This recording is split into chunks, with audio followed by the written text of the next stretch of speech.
Hello, everybody, and welcome to our first ever pre-recorded version of AACRAO's Credential Chats. Really excited to have this come out pre-convergence with Julie, or I'm sorry, Julie, I should have figured Julie, how do I pronounce your last name? I Just forget. like the planet, Julie Uranus. Julie Uranis, there we go. I think I've asked you that at least two other times. I apologize for asking again. But really excited to be joined by Julie Uranis of UPCEA. And as folks hopefully already know, the upcoming Convergence Conference is a co-production of AACRAO and UPCEA. And so, Julie, just first of all, thank you for joining. Hi. Hi. And, maybe a good place to start is just, coming from UPCEA, sharing with us just a little bit about what your perspective is of what this conference is, what it's about, and why it's important. Well, this conference has been a labor of love for UPCEA and AACRAO for the last few years. And, we know that in the professional education space, that it's very important to have collaborations with those folks on campus that are responsible for centralized aspects like, validating learning that's done on campus, right? And so when the plan was hatched to create a conference and partner with AACRAO, it just seemed like a really good opportunity, a great time to bring entities together that sometimes aren't always talking well or collaborating as we would hope they would, but sometimes that just isn't happening on campuses. So we wanted to give everyone a safe space, invite them away from their campuses to where they can come together and have good conversations about the nature of credentials and the new emerging credentials that we're starting to see out of higher ed. And it sounds like you might have been in the room when the name was hatched there. And so is convergence exactly what it sounds like? Is this converging of these really important stakeholders? It is. In fact, when we were kicking around names, Bob Hansen, our CEO, credits me for coming up with the name Convergence. I don't know that to be accurate. I say a lot of things and I lose track of it, of the things that I do say. But yeah, it truly is an opportunity for so many different folks to come together. Our first event in DC was an incredible opportunity to bring not only folks from higher ed, our professional education folks, as well as our registrars, enrollment management folks, and the like, but also a lot of stakeholders. There's a lot of folks in this space that are hoping that post-secondary education considers different ways of acknowledging learning beyond the degree. We've all heard the metaphor that, we're asking folks to run a marathon when maybe a 5K is okay, right?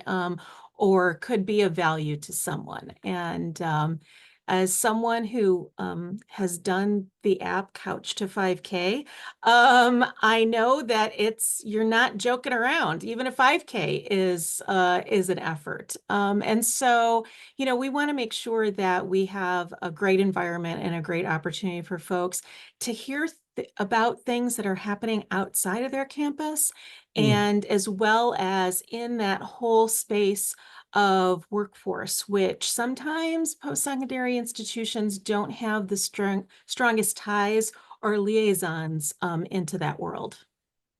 Yeah, and I definitely want to touch more on that and a little bit about your research. I know you all recently put out a whole playbook on higher ed, and that is I think bullet point number 2 out of 3 on the key takeaways on page 7 or 8 there. But just sticking one more moment on the convergence. You've been in this space for more than a minute, and you've seen a lot of stuff, and you referenced these different groups that don't often or sometimes don't come together. I'm Mhm. curious, just what's that like for you last year in DC, and even in the conversations that have continued now for almost a whole year later? Are you seeing, like, is there something in the water already of kind of ahas, and are we seeing that it's not just a connection, but truly a convergence of these stakeholders coming together and maybe realizing we're speaking different languages, but actually saying some of the same things? Most definitely. And, I'd like to point to, thank you for mentioning the work that UPCEA is doing, funded by Walmart. That's been a very exciting opportunity, and I hope you'll invite my colleague Amy into one of these chats to talk a little bit more about those projects. But I would also say that what's really interesting is that this space, there are new and interesting players coming on board that previously maybe were kind of hesitant. But, for those of us that have been in the space, and for those of you that know me, you know that a stranger is just someone I haven't added to my Outlook yet, right? Because I'm like, I like to call myself the like one of the ultimate connectors, because I just, I want to introduce you to someone else because you need to talk to that person, right? And so what's been really great is that Convergence has been an opportunity for those other groups to come in. Like last year, I was on main stage with NASPA and AACRAO and representatives from AACNU. And it's not to say that those groups are new to this, but rather that they are recognizing that they have a place in this work and they are sharing it broadly to their constituencies. So, our NASPA friends are sharing with, student affairs folks that, these credentials, here's how you fit into this conversation around new credentials and innovations in credentials. And that's been exciting. We see that in, AACRAO has a learning and employment record accelerator project. And there's all sorts, it's a little insidery baseball in that it's mostly higher ed orgs working to elevate the topic of learning and employment records and to drill that into or translate that into the constituencies that we serve. I'll be honest, our folks in UPCEA in professional education and online education, we're not in the conversations around learning and employment records, but we really should be. And what do we need to do within our program planning, within our programs that we offer our learners, that's going to allow for a learning and employment record to document the learning that's occurring, and it doesn't necessarily need to be, a credential that has multiple components. Like, how are we documenting that, you know, Excel, data analytics and analysis using Excel, right? It's a one-off course that we may offer like once a quarter, but what are we doing to get that learning passed through whatever infrastructure that we have in place or don't have in place, so that a learning and employment record can be created? So what's cool about Convergence is that it's kind of that place. It's kind of, I've always stayed away from ASU GSV because I've heard it's enormous. And even for an extreme extrovert like myself, it's really intimidating. But I have to wonder if Convergence feels like those early days of ASU GSV, right? Where folks are coming together, excited to work together, and you're seeing all of these emerging projects. I think what will be really fun to watch is in the next, couple of years to see how our work, funded by Walmart, and that playbook takes off, how folks are using that, how folks might be using UPCEA's hallmarks of credential innovation, as well as all of the materials that AACRAO is putting out and other groups. That's the power of Convergence, is that idea of folks coming together, kind of the pooling of resources and knowledge so that it can proliferate. Yeah, I definitely noticed that last year that, this is not necessarily a gathering where everything is, strategic relations and comms, it's passed through the filter, it's gone through the rock and roll car wash, Instagram ready, that it is early days and it is a It lot is. of, a practitioner level, uh, folks sharing what we're doing and, with the bumps and scrapes and bruises for everybody to see, to just kind of be vulnerable and put it out there so that we can all learn and grow together. Uh, Yeah. I can definitely validate that. I do want to, I know we have a few moments left, Julie, and one of the things that we alluded to is the research component, that UPCEA is really paying attention to this, and in a world where there is not yet a ton of research, and maybe you want to speak to why there's not yet a ton of high quality research, and what, listeners and viewers might be able to do about it. But also, if you want to just share a little bit about where is, UPCEA's research interest right now and what you've published. And, I'll precede that with, we have probably already linked to it in AACRAO's Exchange Community Practice. So as soon as you finish this, you can go grab the links to these reports. Oh, I'm happy you said that, because if folks are looking for a rundown or summary of research, my goodness, I don't think I could do it in our remaining time.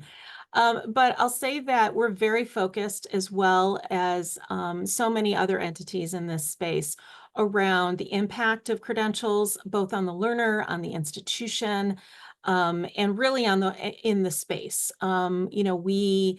Much of our early work was really focused on employers and what employers thought of these credentials, and we kind of know what that is now, right? They want prepared a prepared workforce, right? They want their employees to have learning opportunities. And if a degree is the best way to do that, great. If it is episodic and if it's, stacks into something, that's great too. They don't necessarily see everything as a one size fits all. And we know that to be true. And we know that of our learners as well.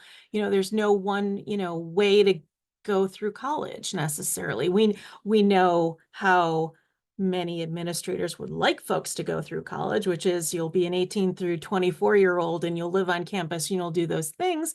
But we know that today's contemporary learner just doesn't have the ability to do so all the time, right? Most of our learners have at least one marker of what we would call someone a non-traditional learner, right? And so, it's really, in that, when we think about our learners and we think about the research, you said, why isn't there research? I have my theory about that. And my theory is this: many of the folks that work in this space are not compelled to do research as part of their role. We don't have tenure and promotion in our space as administrators, mostly, right? And so the need to publish and the need to do research does not exist for us. We're judged by different metrics, right? But we have a world of questions and hypotheses that we need to test. And we really should. We have these theories or these talking points that we're doing this because it's going to increase the diversity of our learner population, or it's going to, these individuals are going to convert to degree-seeking students, or, dot, dot, dot. Whatever hypothesis, whatever talking point you have, you owe it to yourself and your institution to actually evaluate that talking point, right? And so, this is kind of my challenge, and maybe I'm leaving everyone with a challenge or a cliffhanger, is how are you assessing your programs? How are you determining that you are serving underserved learners, that you are serving, your employers, and your learners well? If you think that you're increasing the diversity of your institution, how are you measuring that? And have you benchmarked yourself? So, these are some of the things, when, it became it was one of those points when, back when I worked at an institution in Kentucky, they were talking about performance-based funding. And it included certificates. And I went, what kind of certificates? Because as I was in charge of online learning as well as professional education, I'm like, I can roll out certificates real fast, and here's, here's the curriculum, here's what we've been doing anyways. It's not counted anywhere because there was no mechanism to count those things. So you want me to give you some, certificate numbers? I got certificate numbers for you. And it was at that point that I was like, well, how are we defining certificate in performance-based funding, right? How are we defining completions, and how are we defining retentions and things like that? So I think there's still a challenge out there that we're not quite on our game when it comes to the data.